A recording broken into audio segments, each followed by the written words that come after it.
ગુજરાત રાજ્યના માન્ય રાજ્યપાલ શ્રી આચાર્ય દેવવ્રતજીએ 15મી વિધાનસભાના 7મા સત્રનું આહવાન કર્યું છે। આ ચોમાસું સત્ર તારીખ 8, 9, 10 સપ્ટેમ્બર દરમિયાન બોલાવવામાં આવ્યું છે। ગુજરાત વિધાનસભાએ જેની અંદર માન્ય ધારાસભ્યશ્રીઓ પ્રશ્નો પણ પૂછી શકે તે માટે આજથી કરી અને તારીખ 18, 19, 20 ઓગસ્ટ સુધી તેઓ પોતાના પ્રશ્નો ડાયરેક્ટ પણ નોટિસ આપી શકશે અને અહીંયા આવીને પ્રત્યક્ષ રીતે પણ દાખલ કરી શકશે। તો એક ઓનલાઈન તેમજ પ્રત્યક્ષ આપવાની બંને પદ્ધતિ ચાલુ રહેશે।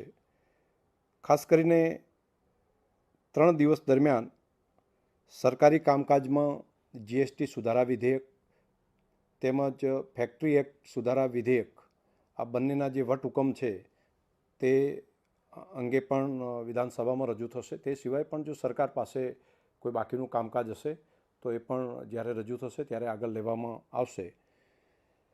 કામકાજ સલાહકાર સમિતિની મિટિંગ જે છે એ તારીખ 6/9/2025ના રોજ શનિવારના બોલાવવામાં આવશે। તેની અંદર બાકીના વિગતવાર જે કામો છે તેની ચર્ચા કરવામાં આવશે।